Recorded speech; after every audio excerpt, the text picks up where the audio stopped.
తెలంగాణ సాధించుకున్న తర్వాత ఇక్కడి పేదల మీద అభిమానంతో, ఇక్కడి పేద ప్రజల మీద మమకారంతో ఎన్నో మానవీయమైన పథకాలు తెచ్చుకున్నాం. 200 రూపాయల పెన్షన్ ఉండే తెలంగాణ వచ్చినప్పుడు దాన్ని 2000 చేసుకున్నాం. 2000 రూపాయలు చేసుకున్నాం. 46 లక్షల మందికి ఆసరగా నిలబడ్డాం. అట్లాగే ఒకటి కాదు, రెండు కాదు, what Telangana does today India does tomorrow అనే విధంగా, ఇండియా ఫాలోస్ టుమారో అనే విధంగా తెలంగాణ ఆచరిస్తుంది, దేశం అనుసరిస్తుంది అనే పద్ధతుల్లో దేశానికే పరిపాలనలో కొన్ని కొత్త పాఠాలు కూడా నేర్పింది తెలంగాణ. ఇది వాస్తవం. రైతు బంధు అని మనం పెడితే 2015లో మోడీ గారు 2018లోనో 17లోనో పిఎం కిసాన్ సమ్మాన్ అని చెప్పి రైతు బంధును కాపీ కొట్టి వాళ్ళు పెట్టుకున్నారు. ఒక 12 రాష్ట్రాల్లో పెట్టుకున్నారు. కాలియా పేరిట ఒక రాష్ట్రంలో, కృషి బంధు పేరిట ఒక రాష్ట్రంలో రైతు బంధు పథకం దేశానికే ఆదర్శంగా మారింది. మిషన్ భగీరథ పేరిట ఇంటింటికి నీళ్లు మనమిస్తే దేశానికే ఆదర్శంగా మారి హర్ ఘర్ జల్ అనే పథకం వచ్చింది. మిషన్ కాకతీయ అని మనం ప్రారంభిస్తే అమృత్ సరోవర్ అని చెప్పి కేంద్ర ప్రభుత్వం కాపీ కొట్టి వాళ్ళు కూడా పెట్టుకున్నారు. Imitation is the best form of flattery అంటారు. కాబట్టి definitely what Telangana has done is contributed to the nation. We are less than 3% of India, కానీ we contribute to 5% of India's GDP. We contribute to nation building.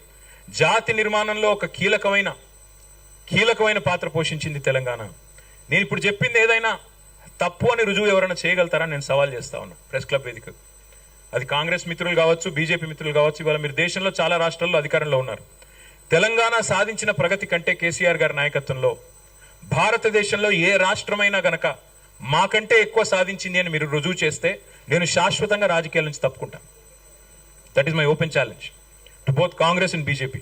మీరు ఇవాళ పరిపాలిస్తున్న 25-26 రాష్ట్రాల్లో ఎక్కడైనా ఒక రాష్ట్రంలో ఇంతకంటే ఎక్కువ చేశామని మీరు చూపెడితే నేను శాశ్వతంగా రాజకీయాల నుంచి తప్పుకుంటాను. గణాంకాలతో సహా నేను చెప్తా ఉన్నా. నేనేమి కాకి లెక్కలు చెప్పట్లేదు, కాగు లెక్కలు చెప్తా ఉన్నా. కాబట్టి నేను అనేది ఒకటే, ఎన్నో కళ్ళు చెదిరే కట్టడాలు, ఎన్నో సాహసోపేతమైన సంస్కరణలు, ఎన్నో పథకాలు. ఒక మాటలో చెప్పాలి, తెలంగాణ ఏం చేసింది 10 ఏళ్ళు కేసీఆర్ గారి నాయకత్వంలో అంటే ఒక సమగ్ర, సమీకృత, సమతుల్య, బ్యాలెన్స్డ్, ఇంటిగ్రేటెడ్ అండ్ హోలిస్టిక్ అప్రోచ్తో అన్ని వర్గాలను కలిపి నడిపింది తెలంగాణ. వీళ్ళు వాళ్ళని కాదు, విద్యార్థులు, నిరుద్యోగులు, ఉద్యోగులు, మహిళలు, చెప్పుకుంటూ పోతే ఇంకా చాలా ఉన్నాయి, కార్మికులు, కర్షకులు, ప్రతి వర్గానికి మేలు చేశాం. ఉద్యోగులకు హైయెస్ట్ ఫిట్మెంట్ భారతదేశంలో ఇచ్చింది కేసీఆర్ గారి ప్రభుత్వం. 73% ఫిట్మెంట్ ఇచ్చింది భారతదేశంలో.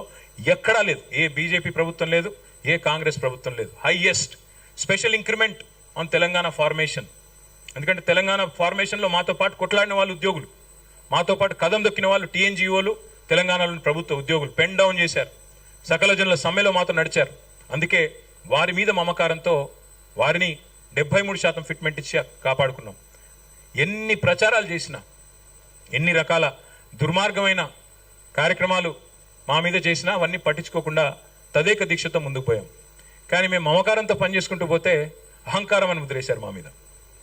కేసీఆర్ గారి కుటుంబం మాత్రమే బాగుపడ్డదన్నారు. మొత్తం 4 కోట్ల ప్రజలు నా కుటుంబం అని చెప్పి కేసీఆర్ గారు భావిస్తే ఆ 4 కోసమే తెలంగాణ వచ్చిందా అని చెప్పి విష ప్రచారం చేశారు.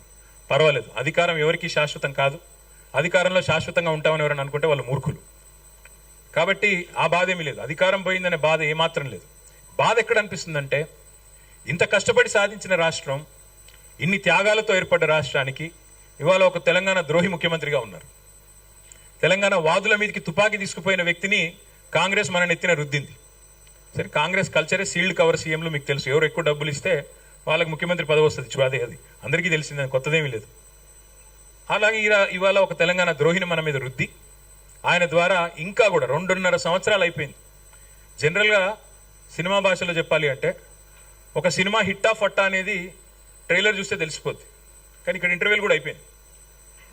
First half over, first half disaster, second half even ముగ్గర్ డిజాస్టర్ పక్కా. కాబట్టి ఇంకా పెద్దగా చూడడానికి కానీ ఇంకోటి కానీ ఏం లేదు. అన్నం ఉడికిందా లేదా అని తెలుసుకోవడానికి ఒక్క మెతుకు ముట్టుకుంటే చాలు కదా. మరి 2.5 సంవత్సరాలైంది. ముఖ్యమంత్రి గారు మాట్లాడే అపసవ్యపు మాటలు ఏంటుంటే ఏడవాలో నవ్వాలో తెలవట్లేదు. 100 రోజులు 6 గ్యారంటీలని పనికిమాలిన ప్రచారాలు చేసిందే మీరు. ఆర్థిక పరిస్థితి ఏంటి అంటే, మా కాంగ్రెస్కు అపారమైన అనుభవం ఉంది, మేము చాలా పెద్దవాళ్ళం, మా తాతలు నేతులు తాగారు, మా మూతుల వాసన చూడండి, చాలా కాలం నడిపాం, నిర్విఘ్నంగా నడిపాం ప్రభుత్వాలను, మాకున్న అమోఘమైన ఆర్థిక పరిజ్ఞానంతో అద్భుతాలు సృష్టిస్తాం, ఇదే ఉంది, 6 గ్యారంటీలు అనాయాసంగా ఇస్తామన్నారు 100 రోజుల్లో. ఇవాళ ముఖ్యమంత్రి గారు ఏమంటున్నారు, 100 రోజులు ఏమైందయ్యా అంటే, ఎంత కండలు తిరిగిన పైల్వానైనా 3 నెలల్లో పిల్లలు పుట్టిస్తాడా? సరే 3 నెలల్లో పిల్లలు పుట్టరు స్వామి మాకు తెలుసు, కానీ 30 నెలల్లో పుట్టకపోతే ఏమనాలి మిమ్మల్ని? ఏమని పిలవాలి? నేనంటే మళ్ళీ బాధపడతారు, అహంకారం అంటారు. నేను అడగట్లా, 3 నెలల్లో పిల్లలు పుట్టలేదు సరే ఓకే, 30 నెలల్లో పుట్టకపోతే ఏమనాలి మిమ్మల్ని? ఏమని పిలవాలి? నపుంసకులు అనాలా? ఏమనాలి? ఏమని పిలవాలి? వాళ్ళు ఎంత దరిద్రమైన పరిస్థితి అంటే తెలంగాణలో వడ్డించిన విస్తరిలాగా బంగారు పల్లెల్లో పెట్టి అప్పచెప్పాం మీకు రాష్ట్రాన్ని. లెక్కలు కూడా నేను నా దగ్గర చెప్పండి, మొత్తం కాగితాలన్నీ తెచ్చాను. కొంతమంది అనుమానాలు ఎక్కువ ఉంటాయి కాబట్టి తెచ్చాను అవి కూడా. కట్టిన ఇల్లు పెట్టిన పోయినట్టు అప్పచెప్పినాం మీకు. ఆ రోజు బ్రహ్మాండంగా కేసీఆర్ గారు ఉన్నప్పుడు కరోనా వచ్చినా రైతు బంధు ఆగలేదు, కళ్యాణ లక్ష్మి ఆగలేదు, కేసీఆర్ కిట్ ఆగలేదు, ఆసరా పెన్షన్లు ఆగలేదు, ఉద్యోగుల జీతాలు ఆగలేదు, ఏది ఆగలేదే. మరి ఇవాళ మీ పాలనలో నేను అడుగుతా ఉన్నా, ఏ ఒక్క పథకం పెట్టలేదు కొత్తది. 6 గ్యారంటీలు ఎప్పుడు అటకెక్కిచ్చారు. అలవిగాని హామీలతో, అడ్డమైన మాటలతో, దుష్ప్రచారాలతో, విష ప్రచారాలతో అధికారంలోకి వచ్చారు. వెనకటికి కూడా మొహం బాలేక అద్దం బగలు కొట్టుకున్నాడంట. అట్లా ఈయన కూడా పరిపాలన చేత కాదు, కప్పం కట్టడం ఒకటి తెలుసు, ధాన్యం సంచులు కొనే తెలివి లేదు, ధనం సంచులు ఢిల్లీకి మోసేది తెలుసు. అందుకే ఇవాళ ఏం చేస్తున్నాడు? ఏమీ లేదు. తెల్లారు లేస్తే కేసీఆర్ నామస్మరణ, అదేదో పాట ఉంటుంది హిందీ పాట, తునే క్యా కియా అంటే తేరా నామ్ లియా తుజే యాద్ కియా అని. 2.5 ఏళ్ల నుంచి ఎక్కడ బాలల దినోత్సవానికి పోయినా అక్కడ కేసీఆర్ నామస్మరణే, స్వాతంత్ర దినోత్సవానికి పోతే KCR నామస్మరణే.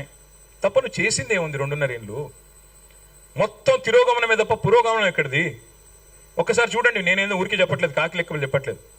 SOTR is down, state own tax revenue is down, registration revenue is down, GST growth rate is down, vehicle sales revenue down. ఒకటే ఒక్క డిపార్ట్మెంట్ బాగా పనిచేస్తుంది, మీకు తెలుసు అదేందో, ఎక్సైజ్. మందు గమనం ఒక్కటే జోరు మీద ఉంది, మందగమనం మిగతాదంతా మందగమనమే. మందు గమనం మాత్రం జోరు మీద ఉంది, మిగతాదంతా మందగమనమే. ఇవాళ విచిత్రం, ఇంకా మాకు ఆశ్చర్యం ఎక్కడ అనిపిస్తుంది అంటే, ప్రభుత్వం ఏమో హ్యాండ్సప్ అన్నది, అన్ని డౌన్ కిందికి, నినాదం ఏమో రైజింగ్, తెలంగాణ రైజింగ్ నినాదం. మళ్ళీ ఇప్పుడు కాదు, నేను గెలిపించింది 2028 వరకు, నువ్వేమో 2047 కబుర్లు చెప్తున్నావు. 2047 తెలంగాణ రైజింగ్, నినాదం రైజింగ్, విధానం ఫాలింగ్. నినాదమే రైజింగ్, చూస్తే మొత్తం కింద లెక్కలు చూస్తే మాత్రం మొత్తం ఫాలింగ్. వరుసగా రెవెన్యూ లోటు 2 ఏళ్ళు. 2024-25లో రెవెన్యూ లోటు 9,420 కోట్లు. 2025-26లో 9,235 crores. నిన్న బట్టి విక్రమార్క గారు చెప్పినట్టు విన్నాను నేను, పైసలు లేవు, ఏమి చేయలేము, దివాలా తీసినాము అని చెప్తా ఉన్నారు. ఇంకా ఒక డైలాగ్ కొడతా ఉంటారు ముఖ్యమంత్రి గారు ఎప్పుడు, తొక్కుకుంటూ వచ్చినా. తొక్కినావు, తెలంగాణని పాతాలని తొక్కేసినావు ఆల్రెడీ. నువ్వు ఆర్థిక వ్యవస్థను తొక్కేసినావు, నువ్వు వచ్చిన తర్వాత చిదిమేశావు. కరోనా కాలంలో కంటే కూడా ఇప్పుడు కాంగ్రెస్ కాలంలోనే ఇంకా డేంజరస్ ట్రెండ్స్ ఉన్నాయి. ఇప్పుడు ఆర్థిక పరంగా చూసినట్టయితే కరోనా కంటే కూడా కాంగ్రెస్ డేంజర్ అనేది వాళ్ళ ప్రజలకు అర్థమైంది. స్వయం పాలనలో తెలంగాణ స్వయం పోషకంగా ఎదిగింది. 84% స్టేట్ ఓన్ ట్యాక్స్ రెవెన్యూస్తో highest SOTR in the country Telangana. కేంద్రం దిక్కులు చూసే అవసరం లేకుండా తీర్చిదిద్దారు కేసీఆర్. తెలంగాణ స్వయం పోషక రాష్ట్రంగా తన కాళ్ళ మీద, మేము సెల్ఫ్ డబ్బాలు కొట్టుకోలేదు, సెల్ఫ్ రిలయంట్గా ఎదిగాం. సెల్ఫ్ డబ్బాలు కొట్టుకోకుండా సెల్ఫ్ రిలయంట్గా తెలంగాణ ఉండాలని ప్రయత్నం చేశాం. అందుకే దేశంలో హైయెస్ట్ SOTR తెలంగాణ. ఇవాళ చూస్తే మరి ఒకటిగా నేను చెప్పమంటే లెక్కలు చాలా ఉన్నాయి. 23-24 నాటికి SOTRలో మరి దేశంలో నెంబర్ 1 తెలంగాణ. 10 ఏళ్ళు టాప్ స్టేట్ ఆర్థిక పరంగా చూసినట్టయితే. మరి ఇప్పుడు గత 2.5 ఏళ్ళు కాంగ్రెస్ ఏళ్ళలో ఏం జరిగింది? 2023లో SOTR 1,11,798. నెక్స్ట్ ఇయర్ పెరగాలి జనరల్గా అయితే. నెక్స్ట్ ఇయర్ ఏం జరిగింది? 24-25కి పెరగాల్సింది పోయి 1,09,000 కోట్లు. 1,11,000 ఉన్నది, 1,09,000 కోట్లు అంటే ఇంకా 2,000 కోట్లు తగ్గింది.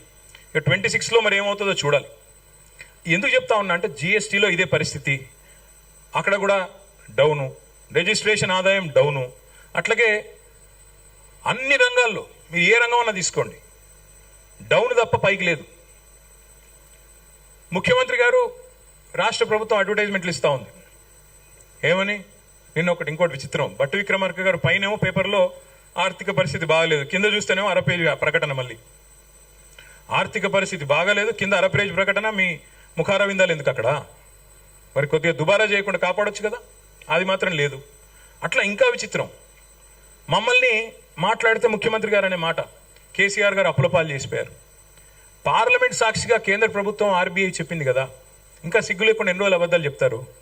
ఒక మంత్రి గారేమో 6 లక్షల కోట్ల అప్పు అంటాడు, ఇంకొక ఆయన 8 లక్షల కోట్ల అప్పు అంటాడు, ఇంకొక ఆయన 10 లక్షల కోట్ల అప్పు అంటాడు. వాళ్ళ నోరికి ఎంత వస్తే అంత మొక్కల.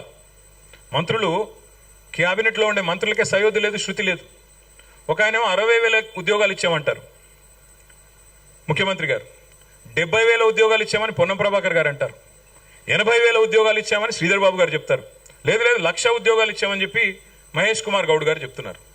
వాళ్ళ ప్రభుత్వానికి పార్టీకి శృతి లేదు, లయ లేదు. క్యాబినెట్లో ఉండే సహచరుల మధ్యన కూడా ఇవాళ కనీసం సయోధ్య లేదు. ఇది వాస్తవం. అది అప్పుల విషయంలో అంతే అబద్ధాలు, ఉద్యోగాల విషయంలో అంతే అబద్ధాలు. కానీ ఒకటి మాత్రం దివ్యంగా చేస్తున్నారు. మేము మొత్తం 10 ఏళ్లలో 9.5 ఏళ్లలో చేసిన అప్పు 2.8 lakh crores, 2,80,000 కోట్లు. ఇది నా లెక్క కాదు, ఆర్బీఐ లెక్క, కేంద్ర ప్రభుత్వం పార్లమెంట్లో చెప్పిన లెక్క. తెలంగాణ రాష్ట్రం ఏర్పడ్డ నాడు 72,000 కోట్ల అప్పుతో మన ప్రయాణం ప్రారంభమైంది. వారసత్వంగా మాకు సంక్రమించింది 72,000 కోట్ల అప్పు. మేము దిగిపోయినాడు 3,50,000 కోట్ల అప్పు. అంటే మేము చేసింది మధ్యలో పాత అప్పులు కట్టంగా, కొత్త అప్పులు తేంగా, నికరంగా చూస్తే మేము చేసింది 2,80,000 కోట్ల అప్పు. 9.5 ఏళ్లలో మేము చేసింది సంవత్సరానికి 30-35 కోట్ల చొప్పున. మా అప్పు 2,80,000 కోట్లు. మరి ఏం చేసాము అప్పు చేసి? ఒక కాళేశ్వరం ప్రాజెక్టు కట్టాం 1,00,000 కోట్లతో. ఒక పాలమూరు రంగారెడ్డి ఎత్తిపోతల పథకాన్ని 30,000 కోట్లతో 90% పూర్తి చేశాం. సీతారామ ప్రాజెక్టు 80% పూర్తి చేశాం. అట్లాగే 73,000 కోట్లు రైతుల ఖాతాల్లో వేశాం. జిల్లాకు ఒక మెడికల్ కాలేజీ పెట్టాం. అస్తవ్యస్తంగా ఉన్న కరెంటు సరఫరాని దివ్యంగా చేసి, మా మిర్యాలగూడ మాజీ ఎమ్మెల్యే భాస్కర్ గారు ఇక్కడే ఉన్నారు, దామెరచెర్లలో భారతదేశంలోనే అతిపెద్దదైన అల్ట్రా మెగా పవర్ ప్రాజెక్టు 35,000 కోట్ల రూపాయలతో కట్టాం. ఏం చేశారు కేసీఆర్ అప్పు చేసి అంటే 15 లక్షల మంది ఆడపిల్లల పెళ్లిళ్ళు చేశారు, కళ్యాణ లక్ష్మి షాదీ ముబారక్ ఇచ్చి. 15 లక్షల మంది పిల్లలకి కేసీఆర్ కిట్లు ఇచ్చారు, 1000 గురుకుల పాఠశాలలు పెట్టారు, ప్రతి జిల్లాలో కలెక్టరేట్ కట్టారు, ప్రతి జిల్లాలో ఎస్పీ ఆఫీస్ కట్టారు, కొత్త జిల్లాలు, కొత్త మండలాలు, కొత్త రెవెన్యూ డివిజన్లు, కొత్త మున్సిపాలిటీలు, తాండాలు, పంచాయతీలు, ఇవన్నీ చేసిండు కేసీఆర్. నేను అడుగుతా ఉన్నా రేవంత్ రెడ్డి గారిని, అప్పులు చేయడంలో మాత్రం ఇవాళ రేవంత్ రెడ్డి గారి ప్రభుత్వం కొత్త రికార్డులు సృష్టిస్తున్నది. 50% టైం అయింది రేవంత్ రెడ్డి గారి ప్రభుత్వానికి. 4 లక్షల కోట్ల అప్పు చేసింది ఇప్పటికి. మేము మొత్తం 9.5 ఏళ్లలో చేసిన అప్పు 2,80,000 కోట్లు అయితే, రేవంత్ రెడ్డి గారి ప్రభుత్వం ఇప్పటికి చేసిన అప్పు 4 లక్షల కోట్లు 2.5 ఏళ్లలో. ఏం చేశారు మరి? 4 లక్షల కోట్ల అప్పు చేసి రైతు బంధు ఇచ్చావా? యూరియా ఇచ్చావా? 4,000 పెన్షన్ అన్నావు 100 రోజుల్లో ఇచ్చినావా? మహిళలకు 2,500 ఇస్తాను ఇచ్చావా? దివ్యాంగులకు 6,000 అన్నావు ఇచ్చావా? నిరుద్యోగులకు 4,000 భృతి అన్నావు ఇచ్చినావా? 2 లక్షల ఉద్యోగాలు మొదటి సంవత్సరంలో ఇస్తా అన్నావు ఇచ్చావా? ఏదీ లేదు. ఇంకోటి ఇంకా విచిత్రమైన విషయం, అప్పులు బ్రహ్మాండంగా చేస్తున్నారు, రెండో వైపు పరిమితికి మీరి అప్పులు చేస్తున్నారు. ఇంకా విచిత్రమైన విషయం, ల్యాండ్ ఆక్షన్లు బ్రహ్మాండంగా జరుగుతున్నాయని ప్రకటనలు. 234 కోట్లకు 35 కోట్లకు ఎకరం పోయిందని చెప్తున్నారు. మరి ఆ డబ్బులన్నీ ఎక్కడ పోతున్నాయి? ఆ డబ్బులతో ఎందుకు నువ్వు చెప్పిన గ్యారంటీలు, 420 హామీలు, 13 డిక్లరేషన్లు ఎందుకు అమలు చేయవు? ఎక్కడ పోతున్నాయి డబ్బులన్నీ? 4 లక్షల కోట్ల డబ్బులు. ఉద్యోగులకు పిఆర్సీ ఇవ్వవు, పెన్షనర్లకు రిటైర్మెంట్ బెనిఫిట్లు ఇవ్వవు, పోనీ మా జర్నలిస్టులకు ఇంటి స్థలాలు ఇవ్వవు. అన్నీ నువ్వే కదా ఇచ్చిన హామీలు. ఏది అమలు చేయలేదు ఇప్పటివరకు. ఏ ఒక్కటి మీరు ఇచ్చింది 420 హామీల్లో. ఇవాళ ఈ రోజుకి మీరు చూస్తే, అప్పుల పరంగా చూస్తే, ఈ ఏడాది లక్ష్యం తెలంగాణ ప్రభుత్వం 55,000 కోట్ల అప్పు. కానీ ఇప్పటికే 78,000 కోట్లు తెచ్చారు. అంటే 23,000 కోట్లు ఎక్స్ట్రా అప్పు తెచ్చారు ఆల్రెడీ. ఇది నా లెక్కలు కాదు. మీరు కావాలంటే దీన్ని you can hold me to scrutiny, you can call any of the financial experts, మీరు పిలవండి, నేను కూడా వస్తాను. ఇవన్నీ కూడా కాగ్ ఆడిటెడ్ లెక్కలు. ఇంకా దరిద్రమైన పరిస్థితి ఏంటంటే, నాకు ఇక్కడ కాగ్ది కూడా సమాచారం ఉంది, మీకు ఇస్తాను కావాలంటే. I leave the entire set with press club, you can cross check me. ఎంత పచ్చి అబద్ధాలు ముఖ్యమంత్రి, డిప్యూటీ సీఎం చెప్తున్నారంటే, మీరు తెచ్చిన అప్పుకు మిత్తిలు కట్టడానికే సరిపోతుంది అంటాడు. నేను ఎంత కడుతున్నారా అని చెప్పి కాగ్ లెక్కలు తీసిన. నెలకు 2,000 కోట్లకు మించి ఎన్నడూ కట్టలేదు. 2,000, 2,500 కోట్లు యావరేజ్గా. కానీ చెప్పేది ఎట్లా చెప్తున్నారు? నెలకు 6,000 కోట్లు. థ్యాంక్ యూ రమేష్ భాయ్. నెలకు 6,000 కోట్లు అని అబద్ధాలు, పచ్చి అబద్ధాలు. 6,500 కోట్లని కాదు చెప్పేది ఒకటి, ఈ కాకి లెక్కలు ఒకటి, వీళ్ళవి కాంగ్రెస్ లెక్కలు ఒకటి. ఇంకా నేను చెప్పాలంటే చాలా ఉంది, కానీ నేను ఎక్కువ ఇంకా ఈ లెక్కల జోలికి పోను. కానీ ఒకటి మాత్రం పక్కా, ఇవాళ తెలంగాణకు మళ్ళీ ముప్పు పొంచి ఉంది. కాంగ్రెసు ఇవాళ ఎట్లా తయారైందంటే, ఈ రాష్ట్రంలో మోడీ గారు తానా అంటే వీళ్ళు తందానా అంటున్నారు. మా మెడ మీద కత్తి పెట్టి ఆనాడు మీరు మోటార్లకు మీటర్లు పెడతారా సస్తారా, లేకపోతే 30,000 కోట్ల లోను మేము ఇవ్వము, FRBM లిమిట్స్ పెంచము అంటే కేసీఆర్ గారు అది వదులుకున్నారు. కానీ ఇవాళ రేవంత్ రెడ్డి గారి ప్రభుత్వం RDSS అనే స్కీమ్లో చేరింది. చేరడం వల్ల ఏం చెప్తుంది ఇప్పుడు వాళ్ళు? మేము పెట్టము మోటార్లకు మీటర్లని ముఖ్యమంత్రి గారు పైకి చెప్తున్నారు. కానీ ఏం చెప్తున్నారు? ట్రాన్స్ఫార్మర్లకు పెడతామని చెప్తున్నారు. ఈ రాష్ట్రంలో ఈరోజు 5 లక్షల ట్రాన్స్ఫార్మర్లు ఉన్నాయి, 30 లక్షల మోటార్లు ఉన్నాయి, వ్యవసాయ మోటార్లు నేను చెప్పేది. అంటే ప్రతి ట్రాన్స్ఫార్మర్ కింద 6 మోటార్లు ఉన్నాయి. ఇవాళ 6 మోటార్లకు 1 మీటర్ పెడతా అని చెప్తున్నాడు రేవంత్ రెడ్డి. రేపు కొద్ది కాలం పోతే 6 మోటార్లకు కాదు 3 మోటార్లకు అంటాడు. ఆ తర్వాత మోటార్కో మీటర్ పెడతా అంటాడు. ఎందుకంటే ఈయన మాటలు ఎవరు నమ్ముతారు? చివరి గింజ ధాన్యం కొంటా అన్నాడు, చివరి దాకా ప్రతి చివరి గింజ కొంటా అన్నాడు. తొలి గింజనే కొనలేదు కదా నువ్వు సరిగ్గా. 6 కాలం కష్టపడి రైతులు పండిస్తే 60 రోజులు ధాన్యం కొనుగోలు కేంద్రాల్లో ఇవాళ దిక్కులు చూడాల్సిన పరిస్థితి ఈ రాష్ట్రంలో. కళ్ళకద్దుకుని ధాన్యం కొనే ప్రభుత్వాన్ని వదులుకొని ఇవాళ కాళ్ళు పట్టుకున్నా ధాన్యం కొన అంటున్న ప్రభుత్వాన్ని తెచ్చుకున్నాం ఈ తెలంగాణలో. అందుకే ముప్పు పొంచి ఉంది అంటున్నా. మోటార్లకి మీటర్లు పెట్టే ప్రభుత్వం రైతు డిస్కమ్ అట. రైతు డిస్కమ్ ఏంది అసలు? భారతదేశంలో ఎక్కడ లేని రైతు డిస్కమ్ ఇక్కడ ఎందుకండి? కేసీఆర్ గారు ఏ రైతు డిస్కమ్ పెట్టకుండా 24 గంటల ఉచిత కరెంట్ ఇవ్వలేదా? రైతులకి నాణ్యమైన కరెంట్ ఇవ్వలేదా? వ్యవసాయ మరి దిగుబడులు ఇబ్బడి ముబ్బడిగా పెరగలేదా? భారతదేశంలో నెంబర్ 1 తెలంగాణ కాలేదా? మరి మాకు అవసరం లేని, మాకు అక్కరకు రాని రైతు డిస్కమ్ నేను ఎవడడిగాడు? ఏ రైతు దరఖాస్తు ఇచ్చాడు? ఎందుకు పెట్టావు? ఇది రైతుల్లో అనుమానాలు రావా? నువ్వు మోటార్లకు మీటర్లు పెట్టే బ్యాచ్ అని పక్కా తెలుసు రైతులకి. ఎందుకంటే మోడీ గారు ఏమంటే నువ్వు అది చేస్తావు. పైన మోడీ ప్రభుత్వం, ఇక్కడ జోడీ ప్రభుత్వం, ఇద్దరు కలిసే ఉన్నారు, కలిసికట్టుగా నడుస్తున్నారు. అలా అనుమానం కూడా అక్కర్లేదు. 100% నేను చెప్తున్నా, తెలంగాణ రైతులు పారా హుషార్, తస్మాత్ జాగ్రత్త. ఈ దుర్మార్గులు చెప్పింది చేయరు, చేసింది చెప్పరు. చెప్పారు కదా రైతు డిక్లరేషన్లో కౌలు రైతులకు రైతు బంధు ఇస్తానని ఇచ్చిండా? రైతు కూలీలకు ఇందిరమ్మ ఆత్మీయ భరోసా అన్నాడు ఇచ్చిండా? రైతు భరోసా 15,000 ఇస్తానని ఇచ్చిండా? 2 లక్షల రుణమాఫీ చేసిండా? ఏది చేసిండా? నేను మాట నమ్ముతారు మీరు. అందుకే నేను అంటున్నా ముప్పు పొంచే ఉన్నది. నేను మాత్రం ఒకటే చెప్పదలుచుకున్నా చివరికి ముగించే ముందు. మా పార్టీకి మొన్ననే 25 సంవత్సరాల నుండి 26 సంవత్సరాలు అడుగుపెట్టాం. అట్లాగే తెలంగాణ 12 ఏళ్ళు నుండి 13 సంవత్సరాలు అడుగుపెట్టింది. ఉర్రూతలూగించిన 14 ఏళ్ల ఉద్యమాన్ని చూశాం. అభివృద్ధి పరవళ్లు తొక్కిన ఒక 9.5 ఏళ్ల అధికార ప్రస్థానాన్ని చూశాం. గత 2.5 సంవత్సరాలుగా ప్రభుత్వాన్ని ప్రశ్నిస్తూ నిలదీస్తూ మరి ప్రతిపక్ష పాత్ర కూడా మీరు చూశారు. ఈ 25 వసంతాలు పూర్తి చేసుకోవడం అంటే మామూలు విషయం కాదు ఒక రాజకీయ పార్టీకి. తెలుగు నేలలో 2 పార్టీలకు మాత్రమే ఆ ఫీటు ఇప్పటికి సాధ్యపడింది. ఒకటి ఎన్టీ రామారావు గారు స్థాపించిన తెలుగుదేశం పార్టీ, ఇప్పుడు 40 ఏళ్ళు నిండింది అనుకుంటా, 42-43 ఏళ్ళు నిండింది అనుకుంటా. మా పార్టీ 25 ఏళ్ళు నిండింది. జగన్మోహన్ రెడ్డి గారి పార్టీ కూడా 12 ఏళ్ళు 10 ఏళ్ళు అయినట్టుంది. 25 ఏళ్ళు నిలదొక్కున్నది మాత్రం ఈ 2 పార్టీలు. ఎన్టీ రామారావు గారు స్థాపించిన టీడీపీ, కేసీఆర్ గారు స్థాపించిన టీఆర్ఎస్, నాటి టీఆర్ఎస్ నేటి బీఆర్ఎస్. ఇవాళ ఈ ఇంటి పార్టీని గుండెల్లో పెట్టుకుని అభిమానిస్తున్న, ఆదరిస్తూ మమ్మల్ని కంటికి రెప్పలా కాపాడుకుంటున్న తెలంగాణలోని ప్రతి సోదరికి సోదరుడికి హృదయపూర్వకంగా వారికి నా ధన్యవాదాలు. అట్లాగే ఒక అనితర సాధ్యమైన ఉద్యమాన్ని నిర్మాణం చేయడమే కాకుండా ఆ ఉద్యమం లక్ష్యం చేరుకోవడం, అల్టిమేట్గా రాష్ట్రం సాకారం కావడం, సాకారమైన రాష్ట్రానికి నాయకత్వం వహించే ఓ మహద్భాగ్యం మాకు కలగడం, ఇవన్నీ కూడా చాలా చాలా మనసు నిండా ఆనందాన్ని నింపే మరి ఒక ప్రస్థానం. కానీ సరే మధ్యలో ఎత్తుపల్లాలు ఉంటాయి, మధ్యలో ఎదురు దెబ్బలు ఉంటాయి, ఒడిదుడుకులు ఉంటాయి, ఆటుపోట్లు ఉంటాయి. కానీ మా నాయకుడు చెప్పేది ఒకటే, కేసీఆర్ గారు, విజయం లభించినప్పుడు పొంగిపోకూడదు, ఓటమి వచ్చినప్పుడు కుంగిపోకూడదు అని చెప్తారు. అందుకే వారిచ్చిన ధైర్యంతో, వారిచ్చిన సాహసంతో ముందుకు పోతా ఉన్నాం. మిగతా రాజకీయ పార్టీలకి పాలిటిక్స్ అంటే ఒక గేమ్, మాకు మాత్రం ఒక టాస్క్. అందుకే ఆ టాస్క్ని ఏ పాత్రలో ఉన్నా ప్రజలే కేంద్ర బిందువుగా, వారి సమస్యల పరిష్కారమే ప్రధాన ఇతివృత్తంగా ముందుకు పోతా ఉన్నాం. మరి ఈ మధ్యకాలంలో జరిగిన కొన్ని ఎన్నికల్లో కూడా